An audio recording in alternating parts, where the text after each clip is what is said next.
Hello, podcast world. Christina and Ryan here. Episode 4 is on the books. Cuatro. We don't speak Spanish, honey. Bilingual. Is that how we're going to get away with it? Tell my Spanish mami. Look, you didn't even know what you were doing. He legit was bilingual because it's like, I don't know what I'm talking about. That's about all I know. I can go to 15. That's it. That's all I've got for you. We've discussed that I can only go to 10, so high five to you. Yeah. Today we're talking about all things parenting multiple children. We have a little bit of experience seeing as we are parents of 4 beautiful, crazy-ass kids. They are crazy. They get it from us. You are crazy. Okay, thank you, honey. Always having those words of affirmation. We're going to talk about a couple questions that people had asked that we thought were great tips to talk about, and then we're going to go into, Ryan's going to do some trivia for Old Wives' Tales? Yeah, so I got a cool trivia I'm going to put Christina through. It is Old Wives' Tales. We're going to see if you can tell me what they are. Well, it's going to be interesting. Yes. Is it like baby Old Wives' Tales? Like, you're going to have a boy. I'm not giving you hints. You're so just going to lame. have to get right into it. So lame. And then we are going to talk about 10 benefits from growing up in a big family, which I think is kind of cool. Yeah, that's going to be a fun one. I'm excited for that. So, Christina, why don't you give us today's quick tip? Okay, so this quick tip is one that I kind of made up because as a mother of 4, it's something that I feel like I've heard time and time again, and one that I tell women that ask for my own advice, and it is, do not take advice from anybody that hasn't experienced what you're going through or what you're about to go through. For example, if you want to know tips on how to breastfeed your kid, don't go ask a mother that wasn't able to breastfeed her kid. It's not in a bad way, but if she's giving you advice, she's never done it, and then you think that that's how it's supposed to go and it doesn't go that way, well, then you get angry at yourself. It's the same with, like, you know, how is it raising 4 kids and somebody's only raised 2? They mean well, but sometimes it can go in a very bad way. Yeah, it's a lot easier taking advice to somebody who's gone through it. Not to say that you shouldn't do that with all aspects of your life. A doctor got a PhD for 9 years for a reason. They might not have cancer, but they might know a lot about it. But the person that's going through that, they're going to know the ins and outs and stuff that a book can't teach you. So that advice from the ones that are lived it, going through it, that's some solid advice usually. Oh no, you don't beat yourself up over it. Hey, guess what? We got a couple more 5-star reviews. Ooh, tell me about them. All right, I'm going to read 2 of them, and I love them. If you guys give us 5-star reviews on iTunes, we will read your name and the actual review online. So the 2 I got for you today, the first one is from Mama Sammy, and she says that the great first podcast from these 2, I followed them on Instagram for a while now, and they have material that is so relatable. Marriage, parenthood, and life. Love it and look forward to more. That's awesome. Thank you. Mama Sammy. So, second one is from Jennifer Helen, my favorite Instagrammer turned my favorite podcaster.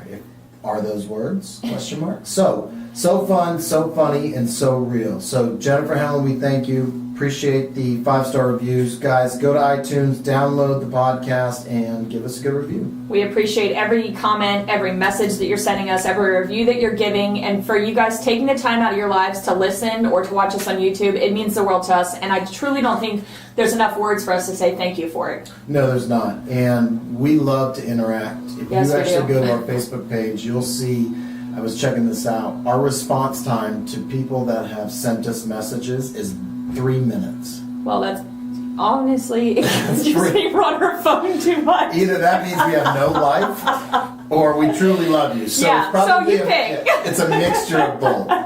Judge us if you must. So to our No Filter Nation, respond to us. Yes, please do.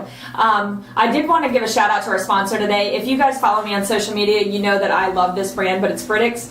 They have supplied us with our car seats for our little ones and my Black Beauty double stroller. I'm in love with that thing, and I'm sure my husband hates hearing me talk about it, but he is so biased on strollers because he believes that we're some like cross-country running team. Don't you? No, I just like Don't say no. Big It's true. tires. We're going off-road. We are going over curbs. We're going over stuff. And those little bitty rollerblade wheels, they just don't cut it on most strollers. And so I'm super skeptical of strollers with small wheels. I've always been the jogging stroller type. And I actually was hating on Christina because I'm like, those wheels are too small. And I'll eat my words. Yeah, thank you for that. They're smooth. They go over everything we've gone through. We've gone to parks. We've gone through dirt paths. Curbs. It fits through the church I doors. was just about to say that. And then Ryan's biggest thing, well, actually, we could both agree, both of our biggest thing is whether or not we can go into like a restaurant or a store without having to compact our stroller and take our kids, because we actually had to do that one time. We were talking about taking advice from somebody who doesn't know. We have a stroller, and I will not mention the brand. Don't. It does not fit through a doorway.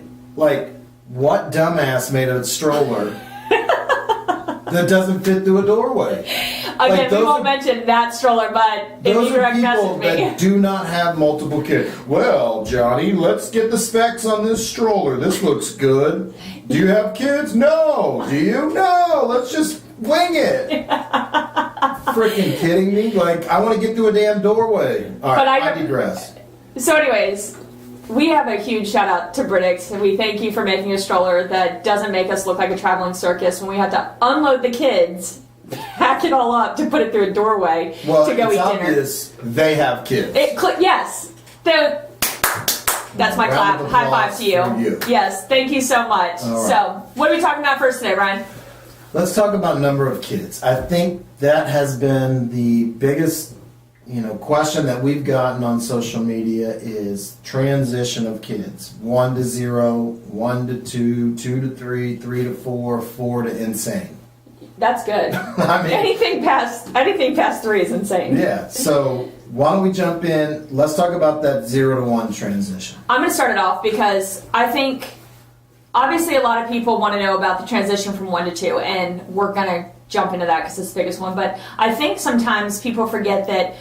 I was telling a friend of mine this the other day. When you are a first-time parent, your whole, I know you read enough books and you're like, oh, your whole world changes, but it literally changes. The way you view yourself changes, the way you view your own personal time, your own personal space, your own personal hygiene, the way that your relationship with your spouse changes. And I'm not saying your husband, because me and Ryan weren't married when we had our first kid, so. We don't recommend that. No. Oh, I thought you meant I thought you meant you don't recommend being married. Definitely have that child after you get married. Yeah, but that's just so you have time to be in a relationship. No doubt about it. I love that you just said your personal hygiene changes. That goes to shit. It's hilarious. Dry shampoo for life. You do not read that in books. No. You don't see it in articles. You just hear financial and schedule and, oh, does your baby sleep through the night? You never hear, when's the last time you took a shower? Yeah. Did you brush your teeth today? No, I didn't get a chance to. The baby is crying. No, don't come within 5 feet because you only want It should be like a flashing warning sign. I smell like asshole. Maybe you didn't sleep for 2 days and it's just flashing over your head. People wonder why their sex life goes to hell. Yeah, that's true. But yeah, so your daily life changes, the way you go about your day, even if you're still working, even if you're a working parent. The way that you go about, you have to get up earlier because now you have to get things in place before you leave to go to work. You have your ride home to pick up your kid from daycare sometimes changes the way that you do life. A lot of times your friendships changes, and I don't think a lot of books write about that. That, if your friends don't have kids, when me and Ryan first had our kids, we were probably the first ones in our group of friends that had kids, and honest to God, it changed a lot of the relationships we had with our friends. We didn't see them as much, because we couldn't go out all the time. We were that couple that had to load up the house to leave. So that's a big adjustment that I think a lot of people, it's always like, what should I put on my registry? How should we have the nursery? But they don't take into consideration just the general impact that a baby has. Yeah, you'll notice that you get closer in your friendships with people that might have kids or just had kids or getting ready to have kids. But Johnny Utah, who's still at the bar taking body shots, you might not relate to them anymore. Yeah, and so you have to be okay with letting that go, too. Yeah, you absolutely do, because if you do not, that's where the issues start to come in. Yeah. And you start to go in a whole different direction. So you got to be okay with that mentality switch of going from Billy Barr to... I love the names you're making. Johnny Utah. Billy Barr to David the Daddy. That's good. Yeah. So, I'll put that on a shirt for you. And honestly, dadding is fun. Did you make that word up? I made it a verb. Yeah, you did. I'm Nobody else will, but you will. Not just a noun, Dad. I'm dadding. Hey, Ryan, are you dadding today? Dadding? Don't do that. So anyways, that's 0 to 1. That's kind of some things that I don't think people tell you about. Your hygiene changes. You're going to smell like a dirty trash can. Get used to it. Have some spritzer around. Your friends might come and go, and that's okay. Not every friendship is supposed to go through every chapter of the book. Absolutely. There's new characters in the book of life. Absolutely, and sometimes you find the best ones towards Yes, that you do. aspect of your Because life. they're like the ride or die. They're like, oh, you're having a bad day. Your kid's being a little asshole to you. They get it. Yeah. They get it. They're like, look, I know you're an hour and a half late. That's because you probably wiped shit. You changed your clothes 3 times because they spit up on you. The baby fell asleep. You decided you didn't want to leave the house. You waited. Yeah, I get it. 100%. So that's 0 to 1. But I was going to let Ryan talk about what he found was the hardest transition, and I do agree with him, and I'm going to put it out there. I think every parent can agree the hardest transition being 1 to 2. So, I think 1 to 2 is a hard transition because now you are multitasking. There you go. You went from man to man, which you still are at man to man on 2 kids, but you have to be able to juggle, and you have to be able to get a routine with your wife and figure out what works for the best for both of you. Because most of the time, those kids are going to be opposite schedules. And what? Unless you're super lucky and you're like a unicorn parent. Yeah, and I know a lot of parents that had an amazing first kid, and they slept through the night. They didn't have to worry about any of that, zombie state type. But then the second kid didn't sleep through the night, and then they're going through hell on the second kid. Which, when that happens, the transition in your relationship is.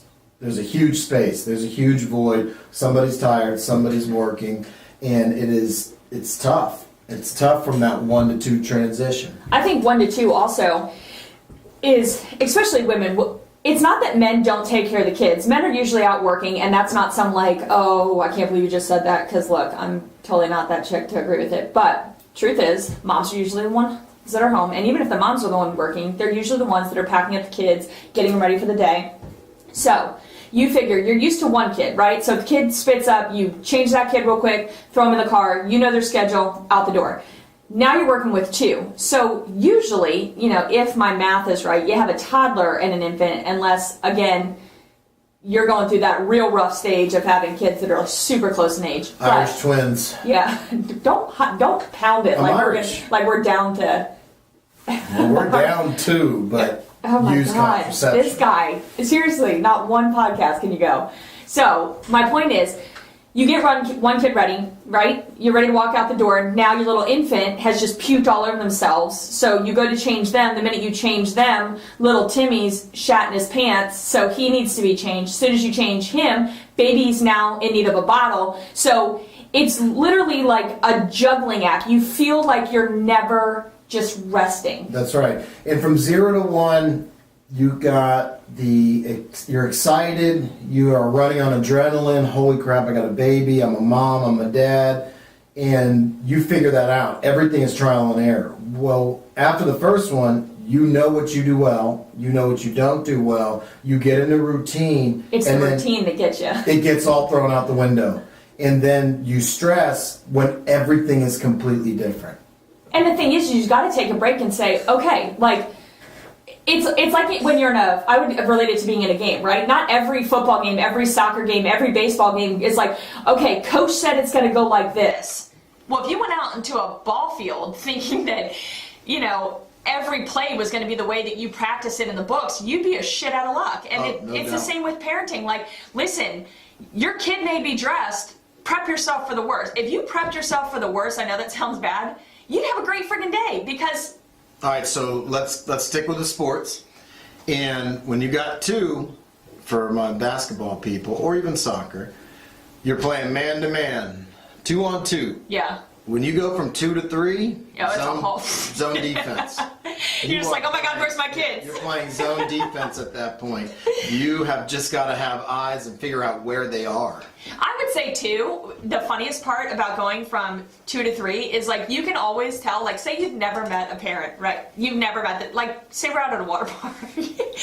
You can always spot the parent that has more than 2 kids. Because I kid you not, you can be in a conversation, you're like, is this woman even really talking to me? And she'll be having a full-blown conversation, but like she's literally scanning the entire water park because she's got spawn everywhere. They never look you in the eyes. Or they're always down to one. And like, if quick. they are looking you in the eyes and they have that many kids, then you should start looking around. You start scanning. Yeah, because you don't know what they're doing. They obviously don't care. They're just to the point of F it. Yeah, Let you know them do what? they Somebody gotta do. take them today. And that usually doesn't happen until 4. But, Yeah. So hi, we're those parents. All right, so 2 to 3. So We had a Toyota Corolla. we did. We no longer fit in that Toyota Corolla. So that's why, and this is going to be our main point, going from 0 to 1, so going from single couple to first-time parents, it's hard for you. It's not so hard financially because you'll learn like the basics of stuff that you need, but it is a financial adjustment, right? Because you're like, oh, we're adding another person. And at the baby shower, everybody gets you everything. So pick smart. Pick Your things. guest right.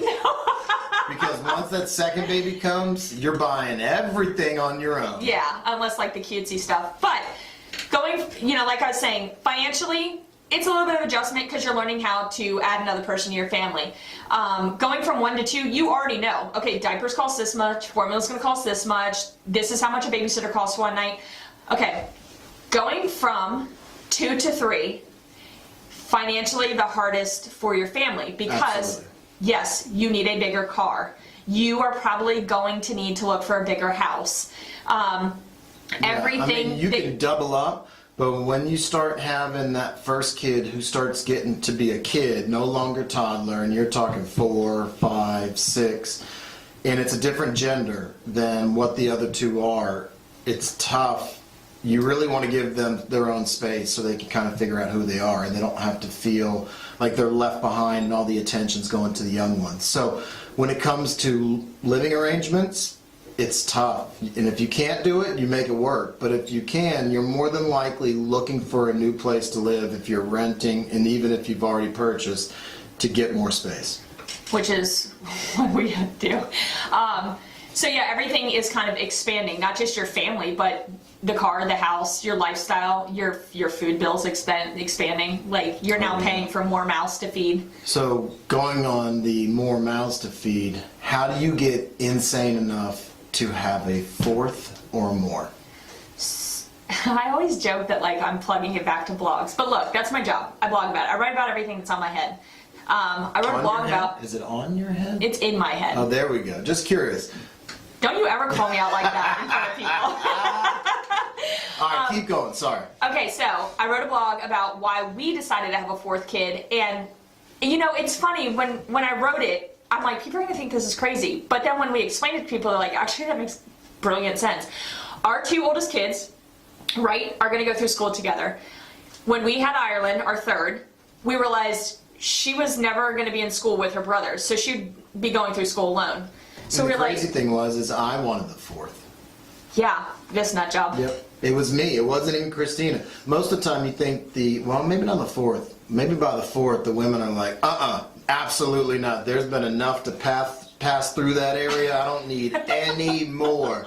Keep that thing in your pants and we will be good. Yeah, go out there. But no, he wanted a 4th. I said, go sleep on that and come back and talk to me. But when we sat down and we really talked it out, I said, you know what? Having a 4th makes perfect sense. Jonah wouldn't be the middle child, right? Because we would always have pairs. So Noah and Jonah could do the older kid things, where Ireland and our 4th kid, Connor, they would have their things. Connor and Ireland would go to school together. Noah and Jonah would go to school together. And then obviously the biggest reason was because we needed to have partners on roller coaster rides. I was wondering if you could say that. I was about to say the real reason she said okay is because the roller coaster rides would be evened up. I am not saying add more kids to your family because of roller coaster rides, but I will put it out there. That was an actual real conversation and statement that happened. It was. I said, look, we need to pair up. That's kind of cool that we kind of talked that transition. Now we're talking about wives. I've got a game for you. Okay, let's do this. This one is a little bit different. I tried to keep it on the parenting tip, and this one is truth or old wives' tales. Okay? Okay, so truth or things that they kind of made up. Correct. Okay. All right. So I'm going to read you, I believe it's 10 questions, and you are going to tell me if this is the truth or an old wives' tale. Okay. This is for your parent. Should I not look at your computer? No. Okay. This is for your parenting smarts. All right. All right. Here's the first one. Your kid has a fever. What would the old wives have said you should do to bring it down? Feed a cold, starve a fever, so keep them hungry. Try a lukewarm sponge bath. Lots of rest, lots of fluid, and a little chicken soup.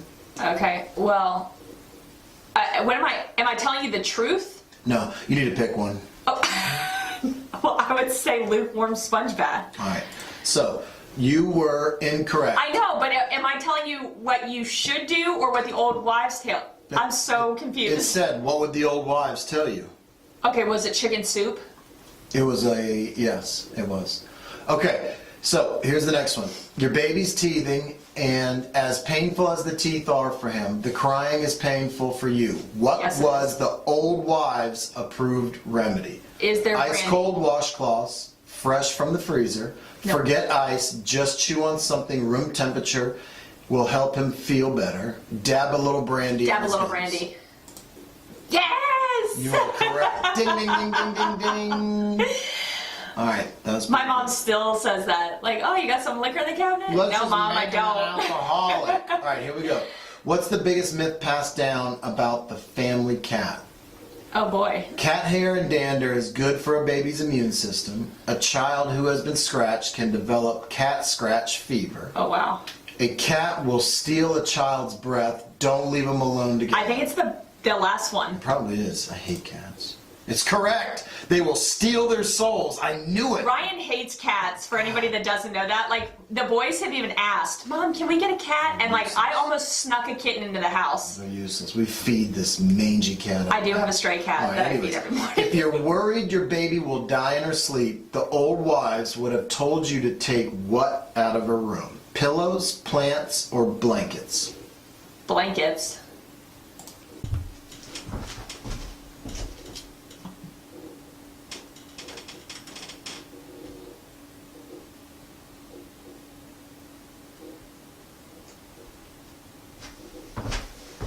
Are you ready?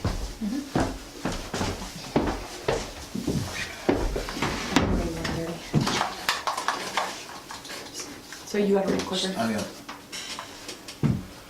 If you believe the myth from Granny, sugar causes hyperactivity in kids, obesity, tooth decay. All of them. Hyperactivity in kids. Correct. Even Well though done. both of our parents do it all the time. Oh, well done. That was pretty good, Christina. You would think I'm a good parent. All right, last one.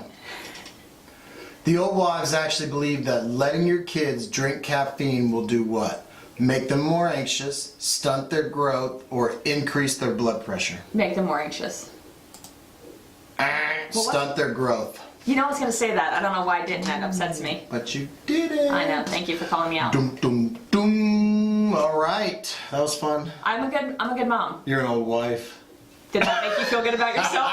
Old man. You're an old man. Hey, you know what? I think this next one's gonna be pretty fun. I do too. 10 benefits from having a big family. We're gonna give you the reason why you and your spouse should be doing it more. First off, we're not saying that small families are bad. Absolutely not. Are you kidding me? You get Everybody's more time, gonna- you've got more money, and you can do what you want. And your kid gets, everyone was going to be like, well, your kid gets more attention. Probably true. Honestly, not even going to call us out. Your kid would probably get more attention from you. Oh, no doubt about it. So But this isn't the segment of why you should only have one kid. This is the reason why 10 benefits of having a big well family. played, Mr. Boyce. Well played. Okay. So, Christina, why don't you give us number one? they can learn to share and compromise better. There was a study done in 2004 that said 20,000 kindergartners in America found that teachers rated students who had at least one sibling as having an edge in social skills. That makes sense. They were better at making friends, helping kids in the classroom, and they were more in tune to the feelings of others. That makes sense. I mean, you got to fight for what you got. When It's you got survival 4 of the kids, fittest. yeah, you better learn to share and compromise. Or you're not going to get anything when you got that many brothers and sisters. Yeah, so that's, I would say in our house, it's the top one. All right, number 2, Lonely Buster. Wow. That's a weird title. It really is a weird title, Yeah, but just read it. But basically, many parents find that children that have multiple siblings tend to get along better and love each other at an earlier age. Are you going to make a joke on this about our own kids? Listen, they're crazy. They will absolutely punch each other in the face if they have to, but they don't let anybody else punch them in the face. No, that's true. I agree. They can beat up on their siblings, but nobody else can beat up on their siblings. I will say too, like even watching Noah with other little kids, he's so nurturing, and I think that comes from having younger brothers and sisters. Absolutely. Which makes my heart melt. Okay. Not enough to have a fifth. Number 3 says a bigger vocabulary, which I absolutely agree with this one. It says that being one of the youngest in a large family is having a bigger vocabulary. When you spend all your time around older siblings, you tend to use bigger words. However, you may not necessarily know what they mean. That's true. And some of the vocabulary might not be the best. If your mother is a foul mouse, Sarah. Yeah. Hence the title, No Filter Needed. Even though Daddy does it sometimes too. I know what you're talking about. Yeah. Number four, love multiplies for children. So, when a friend of ours was expecting their second child, they shared with us some of the worries of not loving their second child as much as they were going to love the first. Would you agree that's one of the biggest fears of somebody going from I 1 to said 2? it to you on our second child, Yep. if you remember. One of the biggest things I was nervous about was how I was going to be able to love my second child as much as I currently loved my first child. I remember I actually went to my mom, who's had 3 kids, and I was like, how did you do it? Like, I don't think I can ever love another kid as much as I love Noah. And she said what it says right here. That Yeah, and actually, one of my boys just said this to me the other day. They said, man, I'm getting ready to have my second kid, and I'm honestly, I don't even know how I'm going to be able to feel that way about them. I'm like, it's going to be instant. The moment you see their face, it's there. Yeah, I agree. You are going to feel the exact same way, and it's nothing but love. And to me, that's a God thing, because yes, preach it happens. It absolutely just instantly happens. Well, which comes back to pause. That comes back to multiplying. Your heart just legitimately grows bigger, and the love that you have in your body multiplies. I remember I had tears in my eyes for every single child that came out. And it did not get, old. It didn't feel like, oh, I'm doing this again. Instantly, I was brought to tears seeing my child's face. This almost makes me want to have another kid. Mom and Dad, it's not happening. Don't worry. All right. Absolutely. Okay. Hey, go ahead and read number 5. I like this one. I bet you do. Oh, good Lord. Your love deepens for your husband. Yes, it does. I'm not just saying it because it's on the list, but it's genuine. Every time I would watch my husband go over to the little place where the baby was, where like that warmer, I swear to God, it was like, yeah, your love multiplies for your kids, but you're like, I didn't even know that I could love this man more than I do. And yet every single time I'm like, here he is. I remember when Connor was born, it was the coolest thing in the world. But Ryan, everyone was out of the room, and Ryan prayed over the whole family, and I was like, who is this man? I loved it. Who is this man of mine? Don't take it there. I'm gonna love you. Oh, look, 6. Nobody loves you. Okay, number 6, housework help. How did I get this one? Damn. It's not about you. Okay, so when you got a bigger family, and most of the time you'll have to get a bigger house, and there's no need to fork out the extra dough for a cleaning service unless you can afford it. Get those kids to work, and we have this challenge all the time. Christina, she likes to take it on herself. Because I like it done a certain way. She'll absolutely just sit there and hold a kid while she's trying to do something. Me, I am the director. I will tell their butts to get downstairs, and I will orchestrate like I'm in a concert. And He's a dictator. I am. I'm just going to get those kids moving and grooving, and they're doing it. It's almost like Fantasia, you know, when Mickey and you got the brooms going and stuff like that. That's me and the kids. Wow. Just saying. I just sit back and watch, folks. So this next one, number 7, is names, names, names. I bet every woman can attest to it that we probably have a laundry list of names that we want, and we're like, oh God. So if you use like the one name, you're like, oh my God, I can never use that other name. And then you have 4 other kids, so you get a chance to use it. Hey, I want a question, and I want this to go on Instagram and Facebook. I want you to comment on the show notes. Did your names get weirder as you had more kids? Or did it start weird and become more normal? But what is weird to you may not be weird to Sally Sue. If they're all weird, and when I say weird, What's weird to you? Go ahead, offend somebody. John Smith is not weird. Oh, you're saying like a traditional name. Yeah. Did you go more out of the box with your names, add the more kids you have, or did you start out of the box and reel Or it mine back would be, in? did you stick with a theme? There you go. Yeah, a theme. We went half and half. 2 biblical names and 2 Irish names. 2 Irish names. Yep. So No rhyme or reason. None at all. But it also says in here you can have your kids join in with the names. I know when my sister was pregnant, we asked Noah what the baby's name should be, and he said Rockstar Sparkle. I said, no, that is not what going is to be. this, Trolls? I didn't know. More like My Little Pony. Feeling inside my bones. All right. It goes electric, baby, when I turn it on. Well, that's pretty good. Thanks, babe. That's pretty good. Go ahead. What's number 8? All right. Do you poop the cupcake sparkles? I thought you said, did you poop? I'm like, what happened? No, I'm talking about the movie. Anyways, number 8, teamwork. So, you know, we make fond memories here in our family. We have gigantic kickball tournaments out back. Yes, we do. And And they get sometimes intense. the kids do not want to play if mom and dad don't play. They won't go out there and play on their own. They want mom and dad to be out there. They want it to be teamwork. They want 2 full-size teams. It's in the backyard. But the cool thing is it gives children, you know, great opportunities to be good sports and friendly competition. We kind of talk. You call crap. that friendly? What you guys do? Hey, I'm 4-0. 4-0. Dad's teams, we win. We are winners. Oh my God! So Okay. we're gonna move on. Yep. Number 9 is self-reliance. According to educational consultant James Stenson, children from big families are genuinely needed at home.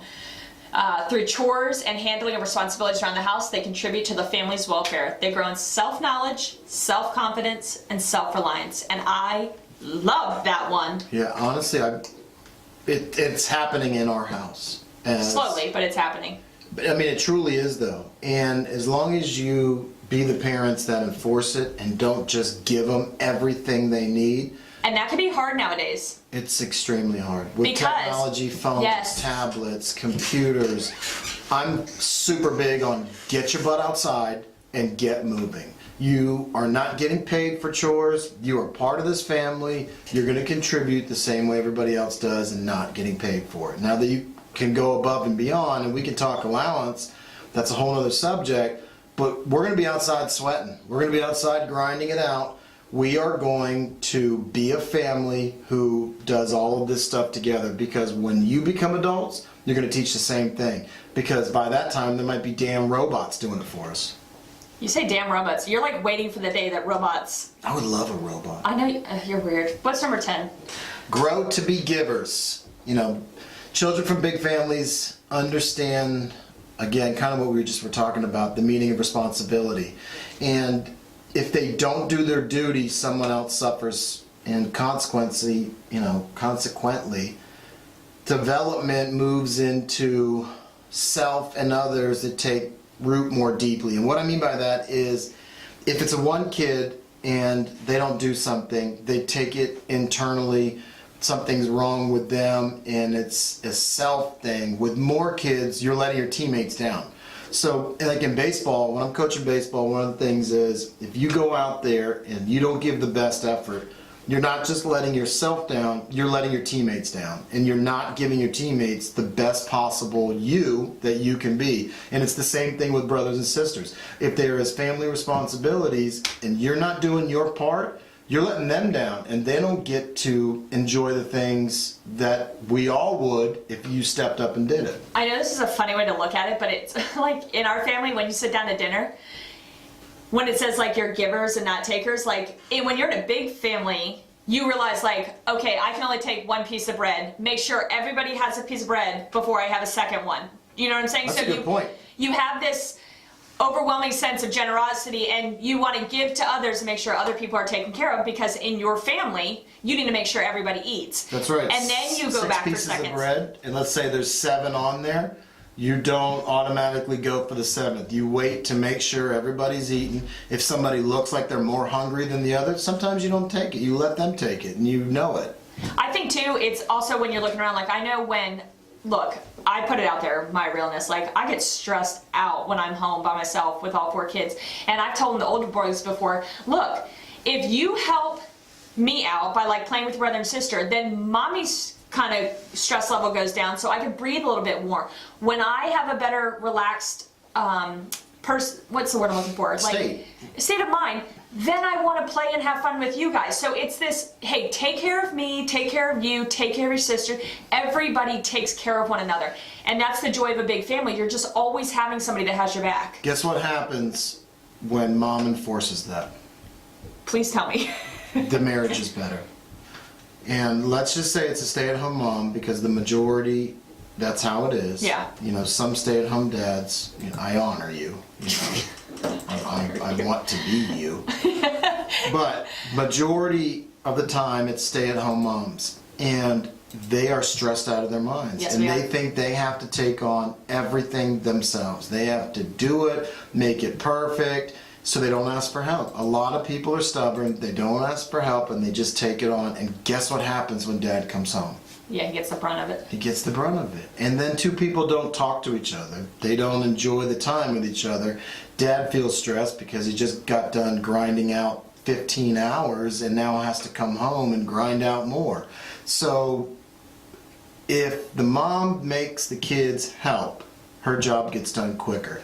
Then she's relaxing and playing with them when she gets into a state of, this is fun, this is awesome, this is what momming is about. So when you can get to that point, guess what happens when dad comes home then? He gets to have your wife. You're loving on each other, you're hugging, you're kissing, it's fun, you're playing kickball in the backyard, and the marriage is amazing, and guess who sees it? The kids. And they're going to relate their responsibility and what they gave that day to mom and dad being happy. That's good, Mr. Boyce. That's it in a wrap. That's 10. 10 ways why having a bigger family is awesome. And of course, we're not telling you to go out and get a babysitter so that you can spawn off tomorrow. But we're saying it's not really a bad idea either. No, not at all. Not at all. Do your thing. Do you. Whatever works for you in your current situation, do that. So if it's 2, if it's 3, if it's Duggars status, just don't get on the headlines like the Duggars did. But enjoy your family. Whether it's small or it's big, enjoy it. And do what works for your family. Guess what? I don't even know. Episode 4 is a wrap, people! Boop, boop. Hey, we really want to thank you guys. When Ryan points at you, he means it. It has been a tremendous response. We've had over 2,000 downloads on the podcast. We are being heard in 14 different countries. Did you know that? I don't even know that many countries. That's hilarious. But seriously, 14 different countries. We are on episode 4. We are getting better every single episode. The quality, the sound. The interviews are going to start, and there's going to be some real good advice and information given to you for free.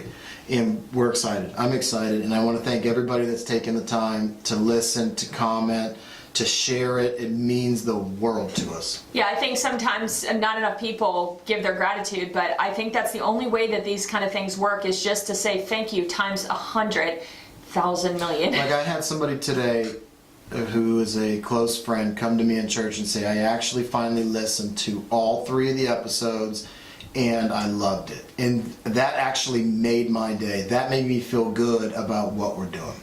Well, because when you know that you're touching other people, it means a lot. Or when your friends are listening, or your parents, our parents are giving us feedback. And I'll tell you what, that means more than you guys know. So thank you so much. Thanks for making this fun and worthwhile. We appreciate you. We appreciate your time. Episode 4 in the books. In the books. Peace out. Thanks, guys.